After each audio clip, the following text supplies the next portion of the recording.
ایک حصہ تھے جب قرآن مجید نازل ہو رہا تھا، اور اسی طرح سے قیامت تک ان لوگوں نے رہنا ہے، چونکہ یہ امت دعوت ہے۔ امت دعوت اس امت کو کہا جاتا ہے، ان لوگوں کو، اس گروہ کو کہا جاتا ہے جو اپنے عقیدے، اپنے نظریے پر ہیں، اور جناب محمد رسول اللہ صلی اللہ علیہ وسلم کے دین کی دعوت انہیں دی جاتی رہے گی۔ قبول کر لیں گے تو فبیہا، نہیں قبول کریں گے تو یہ ان کی اپنی مرضی ہے، اور کل قیامت کے دن ان سے اس بات پر سخت باز پرس ہوگی۔ اہل کتاب، میں پہلے عرض کر چکا ہوں کہ چونکہ اس معاشرے کا حصہ تھے، حلت و حرمت کے قوانین جب نازل ہوئے، کیا حلال ہے کیا حرام ہے، تو ایک سوال پیدا ہوا ذہنوں میں کہ اہل کتاب کے ساتھ رہتے ہیں، صاف ظاہر ہے وہ بھی اپنے آپ کو آسمانی دین پر کہتے ہیں، ذبیحہ بھی کرتے ہیں، اسی طرح سے گلی محلہ بھی ایک ہے، کھانے پینے کی چیزیں بھی ایک دوسرے کے ساتھ شیئر کرتے ہیں، تو اس بارے میں کیا حکم ہے؟ کیا ہم ان سے کوئی چیز لے کر کھا سکتے ہیں، یا ہم اپنی کوئی چیز ان کو دے سکتے ہیں؟ کیونکہ حلال و حرام کے قوانین نازل ہو رہے تھے، تو ایسے میں اس سوال کا جواب دینا بھی ضروری تھا۔ تو اللہ رب العالمین نے اس کے بارے میں واضح دو ٹوک موقف اختیار کیا اور نازل فرما دیا۔ ترجمہ دیکھیں گے پھر بات سمجھ آئے گی۔ فرمایا الیوم، آج کے دن، احل لکم، حلال کر دیے گئے تمہارے لیے، الطیبات، تمام پاکیزہ چیزیں، تمام پاکیزہ چیزیں آج کے دن تمہارے لیے حلال کر دی گئی۔ وطعام الذین، اور کھانا ان لوگوں کا، اوتوا الکتاب، جنہیں کتاب دی گئی، حل لکم، وہ بھی تمہارے لیے حلال ہے۔ ان لوگوں کا پکا ہوا کھانا جنہیں کتاب دی گئی، یہود ہوں یا نصارہ ہوں، لیکن اس میں کچھ شرائط ہیں، وہ شرائط میں آگے تفسیر کے اندر چل کر بیان کروں گا۔ وطعامکم، اور کھانا تمہارا، حل لہم، ان کے لیے حلال ہے، یعنی تمہارے گھر کا پکا ہوا ان کے لیے حلال ہے، ان کے گھر کا پکا ہوا تمہارے لیے حلال ہے، لیکن ان کے گھر کا پکا ہوا چند شرائط کے ساتھ حلال ہوگا، مطلقاً حلال نہیں ہوگا۔ سمجھ آ رہی بات کی؟ فرمایا والمحصنات، اور پاک دامن عورتیں، من المؤمنات، مومن ایمان والوں میں سے، ایمان والی پاک دامن عورتیں، والمحصنات، اور وہ پاک دامن عورتیں، من الذین، جو ہیں ان لوگوں میں سے، اوتوا الکتاب، جنہیں کتاب دی گئی، من قبلکم، تم سے پہلے۔ پاک دامن ایمان والی عورتیں اور پاک دامن اہل کتاب عورتیں، فرمایا یہ بھی تمہارے لیے کیا ہیں؟ حلال ہیں۔ اذا، جب، آتیتموہن، دے دو تم ان کو، اجورہن، ان کے مہر دے دو، تو ان کے ساتھ نکاح کرنا بھی کیا ہوگا؟ جائز ہوگا۔ ایمان والیوں کے ساتھ تو پہلے ہی، اور اس کے ساتھ ساتھ اہل کتاب کی پاک دامن عورتوں کے ساتھ، ٹھیک ہے، پاک دامن عورتوں کے ساتھ یہ قید ہے۔ جیسے میں نے آپ کے سامنے ذکر کیا کہ ان کا کھانا چند شرائط کے ساتھ، ٹھیک ہے، وہ حلال ہوگا، تو ایسے ہی عورتیں بھی وہ حلال ہوں گی جن کے ساتھ یہ شرط ہے کہ وہ پاک دامن ہوں۔ غیر مصافحین، محسنین، وہ نکاح کی قید میں لانے والے ہوں، یعنی ان کو نکاح کرنا ہی مقصود ہو ان کے ساتھ۔ غیر مصافحین، بدکاری کرنے والی نہ ہوں۔ ولا متخذی، اور نہ ہی پکڑنے والی ہوں، اخدان، چھپی یاری، یعنی چھپی آشنائی، جو آشنائیاں بنانے والے نہ ہوں، بلکہ نکاح کی غرض سے ان کے ساتھ تعلق قائم کرنا ہو تو پھر ٹھیک ہے۔ وَمَن یکفر، اور جو کوئی انکار کرے، بالایمان، ایمان کا، فقد، پس تحقیق، حبط، اس برباد ہو گئے، عملہ، اس کے اعمال، پس تحقیق اس کے اعمال سارے کے سارے ضائع ہو گئے، برباد ہو گئے، جس نے اللہ رب العالمین کے ان واضح احکامات کے بعد کفر کیا، انکار کیا۔ جو ایمان سے انکار کرے، اب ایمان سے انکار کیا ہوگا کہ اللہ رب العالمین نے جو گنجائش دی ہے اس گنجائش کا ناجائز فائدہ اٹھانا، جتنی رعایت اللہ نے دی ہے اس رعایت کا ناجائز فائدہ اٹھانا۔ فرمایا فقد حبط عملہ، تو یقیناً اس کا عمل ضائع ہو گیا، برباد ہو گیا۔ وہو، اور وہ فی الآخرۃ، آخرت میں من الخاسرین، خسارہ اٹھانے والوں میں سے ہوگا۔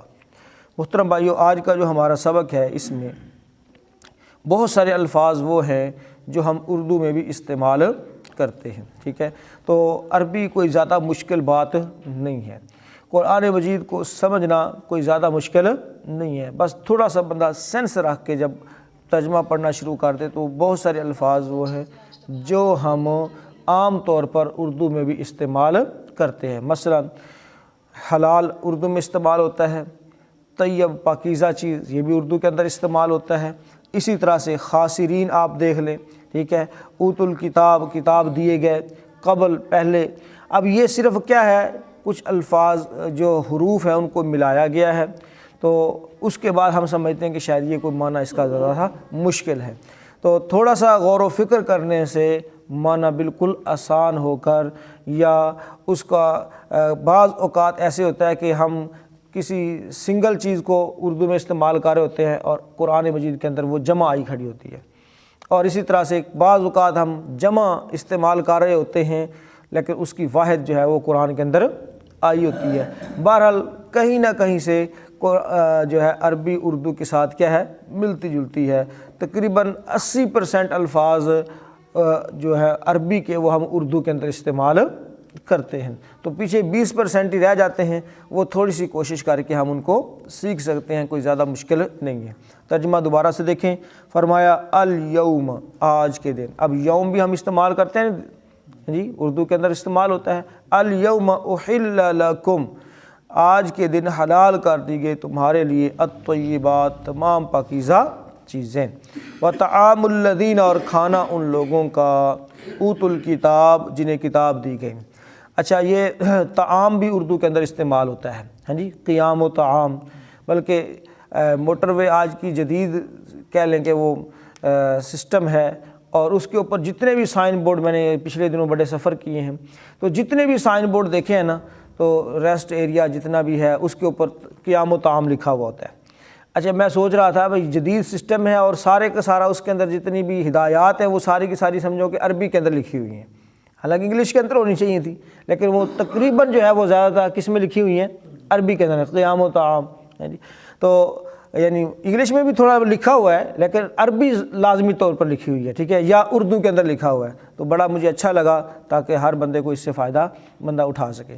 وطعام الذین، اور کھانا ان لوگوں کا اوت الکتاب، جنہیں کتاب دی گئی، حل لکم، تمہارے لیے حلال ہے، وطعامکم، اور کھانا تمہارا حل لہم، ان کے لیے حلال ہے، والمحصنات، اور پاک دامن، من المؤمنات، ایمان والوں میں سے، یعنی مومن عورتوں میں سے پاک دامن عورتیں، والمحصنات، اور پاک دامن عورتیں، من الذین، ان لوگوں میں سے، اوت الکتاب، جو کتاب دیے گئے، من قبلکم، تم سے پہلے، تمہارے لیے وہ بھی حلال ہیں، کیونکہ یہ واو عاطفہ آ رہی ہے، ٹھیک ہے، والمحصنات سے جب شروع ہوا تو یہ واو کون سا ہے، عطف کا ہے، یعنی جس طرح کھانا حلال ہے ایسے ہی ایمان والی عورتیں اور اہل کتاب کی پاک دامن عورتیں تمہارے لیے حلال ہیں۔ کب؟ اذا، جب، آتیتموہن، تم دے دو ان کو، اجورہن، ان کے مہر، محسنین، نکاح میں لانے والے ہو، غیر مصافحین، بدکاری کرنے والے نہیں۔ فرمایا ولا متخذی اخدان، اور نہ ہی چھپی یاری بنانے والے، ومن یکفر، اور جو کوئی انکار کرے، بالایمان، ایمان سے، فقد، پس تحقیق، حبط عملہ، اس کا عمل ضائع ہو گیا، وہو فی الآخرۃ، اور وہ ہوگا آخرت میں، من الخاسرین، خسارہ اٹھانے والوں میں سے۔ محترم بھائیو، اہل کتاب یہود و نصارہ کا طعام یعنی کھانا، اور اس سے مراد خاص ذبیحہ بھی ہے، یاد رکھیں اس سے مراد خاص ذبیحہ بھی ہے۔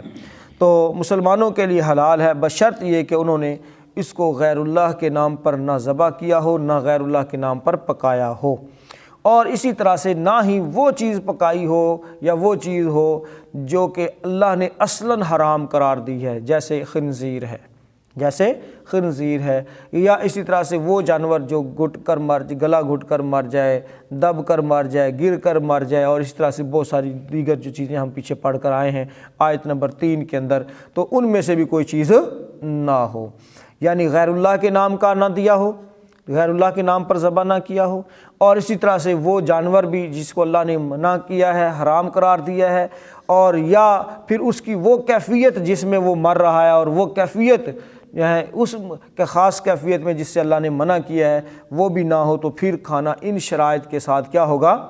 حلال ہوگا۔ تو اللہ رب العالمین نے واضح کر دیا کہ ان کا جو ذبح کرنا ہے، ایک تو ان کا ذبح کرنا درست ہونا چاہیے، یعنی اللہ کے نام پر ہونا چاہیے، بسم اللہ واللہ اکبر، اور اسی طرح سے کسی چھری یا مشین کے ساتھ جو ہے اس کی رگ جو ہے کاٹی جائے، یہ نہ ہو کہ جھٹکے کے ساتھ یا کرنٹ کے ساتھ یا کسی اور غیر فطری طریقے کے ساتھ ذبح کیا جائے تو تب بھی حرام ہوگا، تب بھی درست نہیں ہوگا۔ یعنی ذبح کیا گیا ہے تو پھر اس کا ذبح کرنے کا طریقہ بھی کیا ہونا چاہیے؟ درست ہو، یعنی جھٹکے کے ساتھ یا عام طور پر جس طرح سے جو ہے ان کا ایک طریقہ کار چل رہا ہے تو اس سے بچنا چاہیے، وہ نہ ہو۔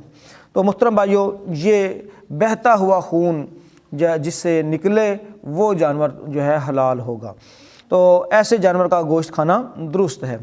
تو اللہ کے نبی صلی اللہ علیہ وسلم نے یعنی باقاعدہ خود بھی استعمال کیا، اگرچہ آپ صلی اللہ علیہ وسلم کے ساتھ ایک بہت بڑی ٹریجڈی ہوئی کہ ایک خیبر کے موقع پر یہودی عورت نے آپ صلی اللہ علیہ وسلم کو زہر ملا کھانا پیش کیا۔ بہرحال اللہ کے نبی صلی اللہ علیہ وسلم نے آیا وہ یہودی عورت کی طرف سے تھا، لیکن اس میں سے تناول کیا، اور اس کا اثر جو ہے وہ تا زندگی رسول اللہ صلی اللہ علیہ وسلم اپنے جسم کے اندر محسوس کرتے رہے۔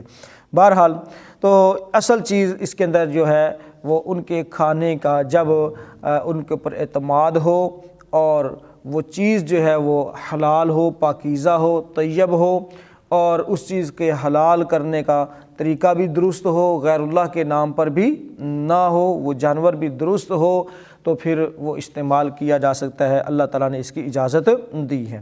اور اسی طرح سے جب مسلمانوں کے گھر میں کوئی چیز پکتی ہے تو چونکہ یہاں الحمدللہ وہ سارے قواعد موجود ہیں، حلال چیز ہوتی ہے، پاکیزہ ہے، تو وہ ان کو دی جا سکتی ہے، اس کے اندر کوئی حرج والی بات نہیں ہے۔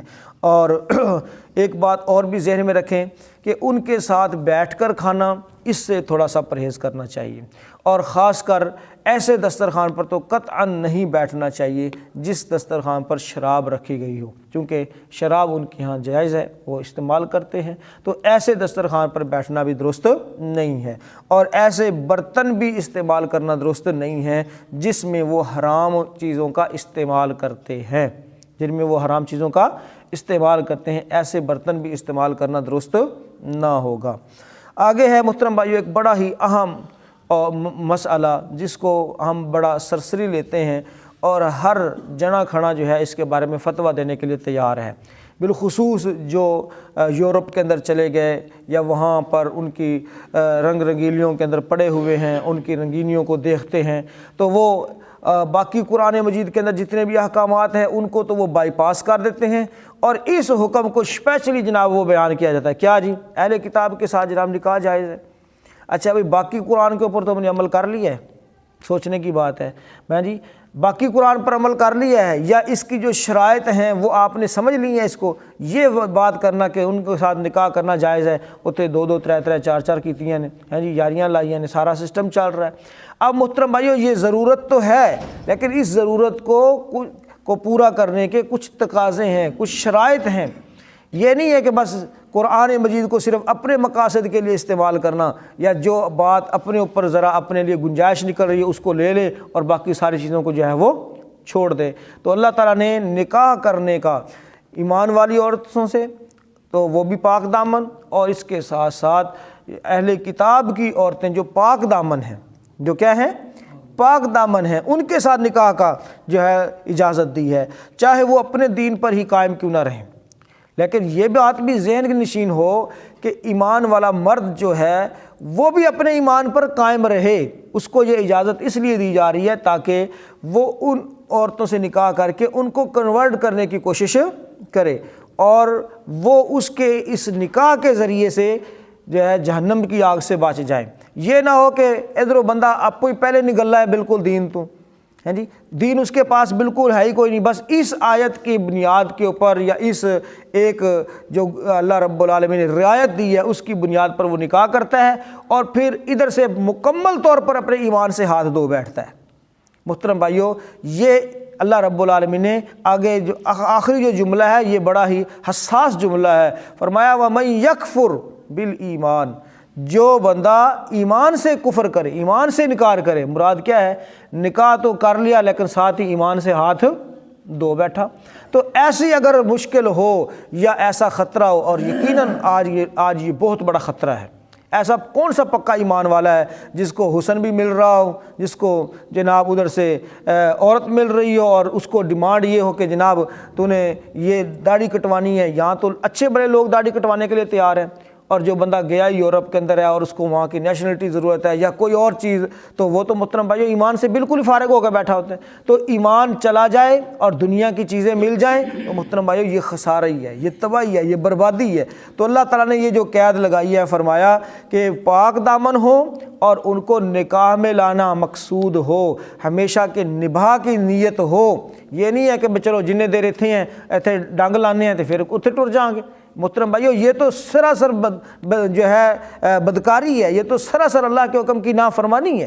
تو اس میں اللہ تعالیٰ نے واضح کر دیا کہ جو ایمان کے بعد کفر کرے یا ایمان سے کفر کرے، یہ بھی ذہن میں رکھیں، اس کا ایک معنی با کا ایک معنی ساتھ بھی ہوتا ہے، سے بھی ہوتا ہے۔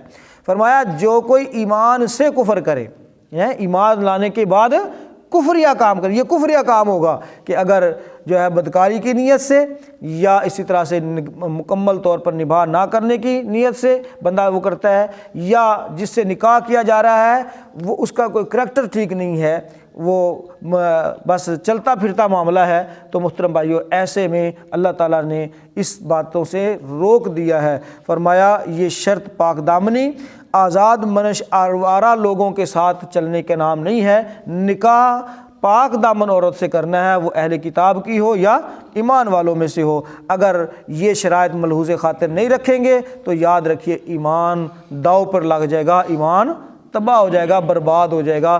اور یہ محترم بھائیو آج کل خصوصی طور پر نوجوان نسل کے اندر یہ وائرس بہت سخت قسم کا پایا جاتا ہے۔ یونیورسٹیوں میں کھلا ماحول ہے، پھر اس سے آگے سوشل میڈیا کے ذریعے بہت سارے نکاح ہو رہے ہیں اور وہاں پر ان چیزوں کی کوئی قدر ہی نہیں ہے، پاک دامنی کی کوئی قدر نہیں ہے، ایمان کی کوئی قدر نہیں ہے، محترم بھائیو دین کی کوئی قدر نہیں ہے۔ وہاں پر صرف دیکھا جاتا ہے تو جسم کو دیکھا جاتا ہے، وہاں پر دیکھا جاتا ہے تو صرف اور صرف خاندان کو دیکھا جا رہا ہے، روپے پیسے کو دیکھا جا رہا ہے۔ اللہ رب العالمین نے ان چیزوں کے اندر محترم بھائیو کوئی کہہ لے کہ ان کے اندر کوئی پائیداری نہیں ہے۔ ایک بندہ ہو سکتا ہے کروڑ پتی ہے اور صبح کوئی حادثہ پیش آیا تو وہ اس کے بالکل وہ زیرو ہو گیا۔ کتنے لوگ ایسے ہیں، زلزلے کے اندر دیکھ لیں، سیلاب کے اندر دیکھ لیں۔ محترم بھائیو ایک بندہ ہو سکتا ہے بہت زیادہ حسین ہے اور ایک ہفتہ اسے بخار ہو جائے تو جناب ہر بندہ کہتا ہے ایسے لگتا ہے جب قبر چوں نکل کے آیا ہے۔ کیا خیال ہے؟ اس طرح سے یعنی نہ حسن کے اندر کوئی پائیداری ہے، نہ ہی مال کے اندر کوئی پائیداری ہے۔ اصل پائیداری کس کے اندر ہے؟ دین کے اندر ہے، عزت کے اندر ہے، آبرو کے اندر ہے، پاک دامنی کے اندر ہے۔ تو اللہ تعالیٰ نے اس کو جو ہے سامنے رکھنے، یعنی اگر نکاح اہل کتاب سے بھی کرنا ہے تو تب بھی سمجھو کہ پاک دامنی، کیونکہ پاک دامنی بھی ایک قسم کی دینداری ہے، پاک دامنی بھی ایک قسم کی دینداری ہے۔ آوارہ لوگوں کی طرف جانا، آوارہ لوگوں کی طرف للچائی نظروں سے دیکھنا، اس سے اللہ تعالیٰ نے منع کر دیا ہے۔ المحصنات یعنی اللہ رب العالمین نے یہاں پر ایک آفت کو برداشت کر لیا، دو آفتوں کو نہیں۔ ایک آفت کیا ہے؟ دین کا نہ ہونا، مشرک ہونا، کافر ہونا، اور دوسری آفت کیا ہے؟ بدکار کا ہونا۔ تو دو آفتوں میں سے ایک آفت کو اللہ تعالیٰ نے برداشت کر کے مسلمانوں کو اجازت دے دی ہے، اور اگر دونوں آفتیں اکٹھی ہو جائیں تو پھر بندہ بالکل کیا ہو جائے گا؟ تباہ ہو جائے گا۔ تو آگے فرمایا وَمَن يَكْفُرْ بِالْإِيمَانِ فَقَدْ حَبِطَ عَمَلُهُ، یہ تنبیہ ہے، اہل کتاب کی عورتوں سے نکاح صرف جائز ہے، مستحسن اور مستحب نہیں ہے، یہ بات ذہن میں رکھیں۔ جائز ہے، بندہ ایسے اس میں رہ رہا ہے تو اس کو نکاح کی ضرورت ہے اور نکاح اس کو کر لینا چاہیے، کوئی حرج والی بات نہیں ہے، لیکن یہ مستحسن نہیں ہے، نہ ہی مستحب ہے۔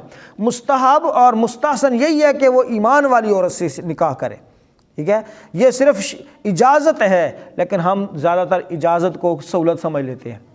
اجازت کو کیا سمجھ لیتے ہیں؟ سہولت سمجھ لیتے ہیں۔ اور اجازت کب ہوتی ہے محترم بھائیو؟ یہ اکراہ کی حالت میں ہوتی ہے۔ جیسے بھوک سے بندہ نہیں ڈال ہوا پڑا، پیچھے پڑھ کر آئے ہیں نا ہم، تو وہ اس وقت کیا کھا سکتا ہے؟ حرام بھی جان بچانے کے لیے کھا سکتا ہے۔ تو اپنی شرمگاہ کی حفاظت کے لیے ایسی جگہ پر نکاح کر سکتا ہے، لیکن ان شرائط کے ساتھ، ٹھیک ہے، یہ صرف اجازت ہے، مستحسن نہیں ہے، نہ ہی مستحب ہے، تو نہ ہی کوئی باعث ثواب کام ہے، ٹھیک ہے، نہ ہی کوئی اچھی چیز ہے، بلکہ بندے کا ایمان داؤ پر لگا رہتا ہے، حتیٰ کہ یا اگر کوئی بندہ واقعی مضبوط ہو، اس کو اپنے اعصاب کے اوپر جو ہے کنٹرول ہو، تو وہ اس کی ہدایت کا سبب بن جائے تو الگ بات ہے، ورنہ چانسز زیادہ تر یہی ہیں کہ بندہ بس انہی کے پیچھے لگے گا اور انہی کے پیچھے اپنا ایمان بھی برباد کر بیٹھے گا۔ اللہ تعالیٰ سے ہم دعا کرتے ہیں اللہ رب العالمین ہمیں اپنے ایمان و اخلاق کی جو ہے حفاظت کرنے کی توفیق عطا فرمائے۔ اللہ رب العالمین اس آیت مبارکہ کا صحیح معنی مفہوم سمجھنے کی توفیق عطا فرمائے۔ دیکھ لیجئے جو بات سمجھ آئے تو پوچھ لیجیے۔